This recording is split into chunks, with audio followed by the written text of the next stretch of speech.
वक्रतुंड महाकाय सूर्यकोटि समप्रभ निर्विघ्नं कुरु मे देव सर्वकार्येषु सर्वदा। गणेश भगवान की जय। कोई भी कथा पुराण में पहले गणेश जी का नाम लेना चाहिए। तो अब हम आज सावन सोमवार का कथा आप लोग को भेज रहे हैं। आखिरी सोमवार है, आखिरी सोमवार की कथा आप लोग सुन लीजिएगा, क्योंकि सावन का सोमवार का कोई व्रत रहिए, पूजा करिए, कोई भी व्रत रहिए, कथा सुनने का बहुत बड़ा। कल तो एकादशी था, हम आप लोग को कथा भेज दिए थे। आज हम सावन सोमवार का कथा भी भेज रहे हैं। अब आखिरी सोमवार का सुन लीजिएगा, क्योंकि सावन महीना का भी है। तो कथा पुराण सुनने का तो इसमें बताते हैं बहुत महत्व है। अब पार्वती और भोलेनाथ का जब शादी विवाह हुआ, अब भोलेनाथ दूल्हा बन के आए, सारे लोग देवी देवता सब आए, तो मैना बेहोश हो गई थी। उसके बाद जब भोलेनाथ अपने रूप में सुंदरता बन के आए तो मैना देखती रह गई, और सारे लोग जितने बाराती थे सब देखते रह गए कि भोलेनाथ मत सुंदर कोई है नहीं, क्योंकि सत्यम शिवम सुंदरम कहते हैं। कपूर गौरम करुणावतारम संसार सारम भुजगेंद्रहारम सदा वसंतम हृदय रविंदे भवम भवानी सहितम नमामि। शंकर जैसा सुंदर आज तक कोई है न हुआ है, क्योंकि शंकर जी भोले जैसे सुंदर वैसे भोला हैं। अपने भक्तों को भर भर के देते हैं। कोई भी भोलेनाथ का आराधना करता है, पूजा करता है, मंदिर जाता है, पार्थेश्वर महादेव बना के पूजा करता है, उसके उसके ऊपर भोलेनाथ अपन कृपा करते हैं। देखिए, सब शिवलिंग से महत्व पार्थेश्वर महादेव का है। यह हम अपने मन से नहीं बोल रहे हैं, शिव पुराण की कथा हम आप लोग से बता रहे हैं। क्योंकि पार्थेश्वर महादेव आप लोग कहीं भी बना के पूजा करिए, आराधना करिए, धूप दीप दिखाइए, और उनका भी गंगा जल में डाल के विसर्जन कर दीजिए। उनका इतनी महत्व है कि 1000 शिवलिंग का महत्व आप लोग को मिलता है। तो अब वो शंकर जी पार्वती जी का शादी विवाह हो गया। उसके बाद सारे बाराती जितने बाराती थे सब नाच गाना खुश हो गए। उसके बाद जाते जाते पार्वती शंकर जी काशी में आए। काशी में आए, गंगा माता आई, गंगा काशी में बह रही थी, तो भोलेनाथ और पार्वती माता गंगा में स्नान की। नहाने के बाद ज्योतिर्लिंग में तो भगवान बाबा विश्वनाथ तो विराजमान है ही है काशी में। उसके बाद घूमने लगे काशी में। देखते देखते देखते एक दिन क्या हुआ, सावन का आखिरी सोमवार था, तो पार्वती से कथा सुना रहे हैं। पार्वती, सावन के सोमवार का कथा तुम सुनो और हम तुमको सुना रहे हैं। तो पार्वती जी कहें हाँ भोलेनाथ सुनाइए। तो कहें देखिए कैसे दुनिया में लोग होते हैं। एक गांव में एक साहूकार था, उनको 5 बेटा था, 1 बेटी थी, और वो बेटी बचपन से बहुत छोटी थी, तभी शिव जी का भक्त थी। शिव जी का पूजा करना, मंदिर जाना, जल चढ़ाना, उनको बेलपत्र पुष्प फूल चढ़ाना, सब यही सब करती थी। लेकिन भाई भी बड़े खुश होते थे कि मेरी बहना भक्तिन हो गई है, पूजा पाठ करती है भोलेनाथ का। और अपना पूजा करते करते भोलेनाथ तो उसके ऊपर खुश थे ही। तो धीरे धीरे वो लड़की बड़ी हो गई, सयान हो गई, तो पांचों भाई आपस में बात कर रहे थे कि मेरी बहना बड़ी हो गई है, यहाँ कोई नौकरी चाकरी तो मिलेगा नहीं, हम लोग बाहर चलेंगे और कहीं जाएंगे, नौकरी करेंगे तो कमा के लाएंगे, बहन का शादी करेंगे। तो पाँचों का हाँ भैया ये तो बात सही है। पाँचों भाभी थी और पाँचों भाई बाहर चले गए। जब बाहर चले गए तो अब वो जो ननद थी वो दिन रात खाली भगवान का पूजा करना, मंदिर जाना, जप करना ये करती थी। अब भाइयों को अच्छा नहीं लगता था, कई दिन रात खाली पूजा करती थी, थरिया भर के खाती थी, इनको कोई काम धंधा नहीं है। अब वो सब लगी सताने, कहें कि अगर तुम काम नहीं करोगे तो हम तुमको खाना नहीं देंगे। सारा काम करवाती थी। तो एक दिन क्या हुआ कि भगवान के मंदिर में जाने नहीं देती थी। तो एक दिन कही कि जाओ जंगल से लकड़ी ढेर सारा काट के लाना, और बिना रस्सी का। अब वो बेचारी गई जंगल में, लकड़ी तो तोड़ी, तोड़ के बीन लिए, भोलेनाथ से लगी प्रार्थना करने, भोलेनाथ आज हम आपको पूजा नहीं किए हैं, आज हम आपको 1 लोटा जल नहीं चढ़ाए हैं, और लकड़ी तो काट लिए हैं, लेकिन उसको कैसे ले जाएं। अब भोलेनाथ तुरंत उसके सामने प्रकट हो गए। भोलेनाथ कहें बेटा तुम चिंता मत करा, अपने नाग देवता से कहें तुम लपेट जाओ और इसके घर पहुंचा देना, तुम धीरे से निकल आना। नाग देवता वो लकड़ी को बांध दिए। बांधने के बाद उसके घर गए, उसके घर छोड़ दिए। कहें तुम कैसे लकड़ी लाई हो इतना? कहीं इसी तरह लाए हैं भाभी, क्या करें, रस्सी वस्सी तो था नहीं। नाग देवता निकल गए। उसके बाद क्या की कि दूसरे दिन उसको इतना धान दे दी, कहीं जाओ तुम बिना उखरी मूसर के इसको कूट के ले आना, और नहीं कूट के लाओगे तुमको खाना नहीं देगी। इसी धमकी देती थी और बहुत सताती थी कि पूजा न करे, मंदिर न जा। लेकिन उसको चोरी से जो खाना नहीं देती थी, तो छोटी भाभी जो थी उसको बहुत प्यार करती थी। वो अपना खाना नहीं खाती थी, अपने ननद को खिला देती थी धीरे से। और एक सवेरे उठ के नहा के धीरे से जाती थी, कहिए भोलेनाथ मेरे पास कोई सामग्री नहीं है, बस मेरा 1 लोटा जल आप स्वीकार कर लीजिए। 1 लोटा जल चढ़ा के चली आती थी। अब ऐसे करते करते करते कुछ दिन बीत गया। अब बीतने के बाद धान लेके जंगल में गई तो वहाँ फिर रोने लगी। फिर महादेव प्रकट हुए। महादेव कहें कि क्या हुआ? कहें मेरी भाभी धान दी है बिना उखरी मूसर का कूटने के लिए, कैसे कूटें? कहें तुम चिंता क्यों कर रही हो? तुम भोलेनाथ का भक्त हो, तुम बचपन से भोलेनाथ का पूजा कर रही हो। अब आखिरी सोमवार है तो तुम क्यों चिंता करके? सारे चिड़िया को बुलाए, सब चिड़िया अपने ओर से सब धान निकाल दी। एक चिड़िया जो थी उस एक चावल चुरा ली। अब वो घर गई, उसकी भाभी कहें कि नहीं एक चावल कम है। कहें नहीं भाभी पूरा चावल है। नहीं मानी। कहें चावल नहीं लाओगी तुमको हम खाना नहीं देंगे। फिर जंगल में गई, फिर रोने लगी। भोलेनाथ फिर प्रकट हुए। कहें क्या हुआ बेटा? कहें एक चावल कम हो गया। मेरी भाभी कहीं तुम जाओ नहीं तुमको हम खाना नहीं देंगे।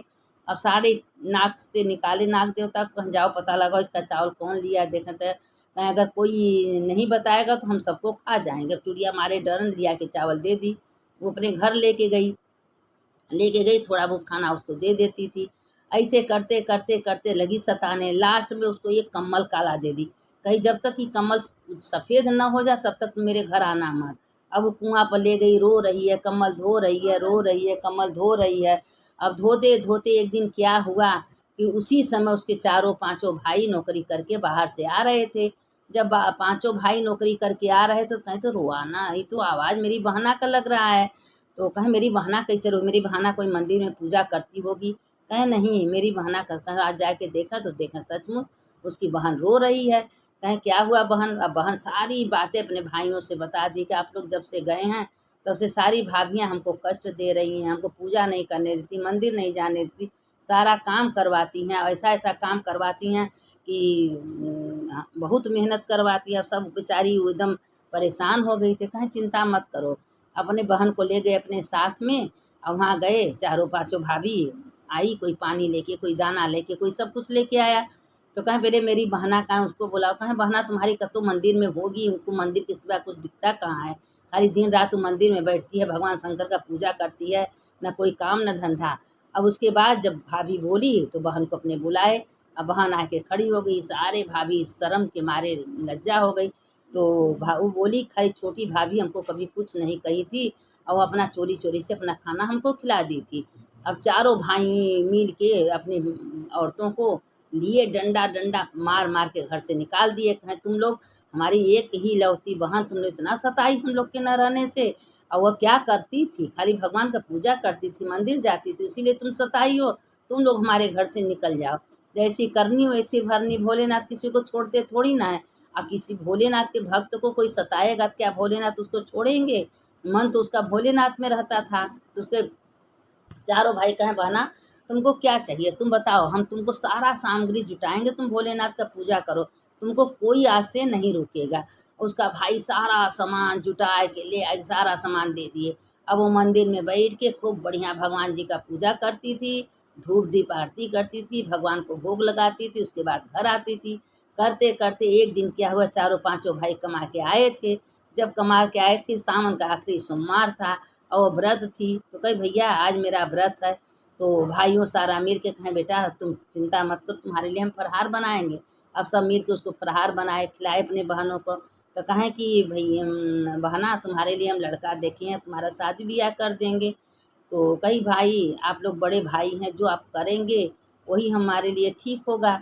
तो गए देखने के लिए गए तो एक जगह वो भोलेनाथ का भक्त था। अब भोला उसका नाम था। उस लड़के को देखे ले आए, अपने बहन का शादी कर दिए। अब वो गई, पति पत्नी मिल के दोनों पूजा पाठ करने लगे, भगवान के मंदिर में बैठने लगे, भगवान को जल चढ़ाने लगे।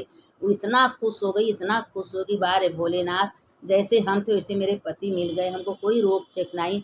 मेरे पति भी पूजा करते हैं, हम भी करते हैं। अब दोनों मियाँ बीवी इतना खुश हो के भगवान भोलेनाथ का पूजा करती थी, सावन का व्रत करती थी और उसके बाद दोनों मिल के गंगा स्नान करने जाते थे। तो भोलेनाथ जो हैं पार्वती से कह रहे थे, देखो पार्वती सच्चा मन वही होता है जो करोड़ करोड़ का जब तपस्या करता है और थोड़ा सा कोई गलती ऐसा कर देता है कि मानुष तन पाता है। मानुष तन पाने के बाद लेकिन मेरी भक्ति उसके अंदर कमी नहीं होती है।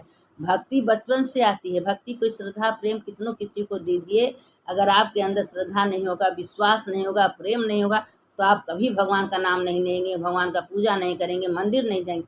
कि जबरदस्ती पूजा नहीं होता। पूजा तो पुनर्जन्म के पुण्य से आता है। आप कहीं भी रहेंगे, आपके मन में भगवान का नाम कीर्तन भजन चलता रहेगा। तो अब वो दोनों अपना गई, तो उसके बाद पूजा करते करते बहुत दिनों तक बीत गया। जब बीत गया, दोनों का उम्र हो गया, बाल बच्चे हो गए, परिवार हो गया। परिवार होने मरने के बाद दोनों पति पत्नी शिवलोक में गए। शंकर जी स्वयं अपना विमान लेके आए थे, कहा तुम मेरे घर चलो, तुम मेरे घर चलने, तुम बचपन से 5 साल की उम्र से मेरी भक्ति कर रही हो, और जो मेरा भक्त करता है, मेरे भक्तों को हम कभी अकेला छोड़ते नहीं हैं। दोनों शिवलोक में गए। शिवलोक में, उसी शिवलोक में अपना जन्म जन्मांतर तक विचरने लगे, कभी उसका जन्म नहीं हुआ। इसीलिए कहते हैं कि जो व्रत पूजा करता है, भगवान का नाम लेता है, स्मरण करता है, उसका करना व्यर्थ नहीं जाता। हम लोग सोचते हैं कोई देख नहीं रहा, लेकिन मेरे भोलेनाथ हक पग पग पर देखते हैं। आप किस घड़ी में, किस क्षण में कितना नाम ले रही हैं, कितना जप ले रही हैं, कितना मंदिर जा रही हैं, कितना मेरा स्मरण कर रही हैं, सब भगवान देखते हैं। तो इसीलिए कहते हैं कि भगवान से कुछ छिपा नहीं है, भगवान के सामने सब प्रकट। तो ये आखिरी सोमवार का कथा हम आप लोग को आज भेज दे रहे हैं। यह कथा आप लोग सुन लीजिएगा। अगर अच्छा लगे तो इसको लाइक कर दीजिएगा, नहीं अच्छा लगे तो कमेंट में लिख तो दीजिएगा कि हर हर महादेव, हर हर भोलेनाथ। इतना तो आप लोग लिख ही सकती हैं ना, इतना लिख के भेज दीजिएगा। हमको भी अच्छा लगेगा कि कथा आप लोग को कैसा लगा, कैसा नहीं लगा।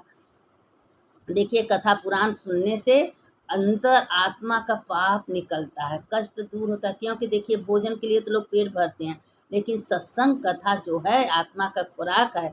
ये आत्मा का खुराक जो भगवान ही मानुष तन किराया का शरीर दिए हैं, यह शरीर रहने वाला नहीं है। आज है शरीर, कब यह सांस निकल जाए, शिव गए सव हो गया। तो ये सांस भगवान शरीर बना के मट्टी का पुतला बनाते हैं, उसमें जीवात्मा डाल देते हैं। कहते हैं जाओ पृथ्वी पर भजन कीर्तन करो। ये भजन कीर्तन के लिए शरीर भेजते हैं, हम मेरा तेरा करने के लिए नहीं भेजते हैं। ये मान को चलो कि किराया का घर दिया, अब अच्छा कर्म की हैं तो रहने का, खाने का, पीने का कुल भगवान व्यवस्था कर देते हैं। अब बुरा कर्म करेंगी तो न रहने का जगह, न खाने का जगह, कुछ नहीं देंगे।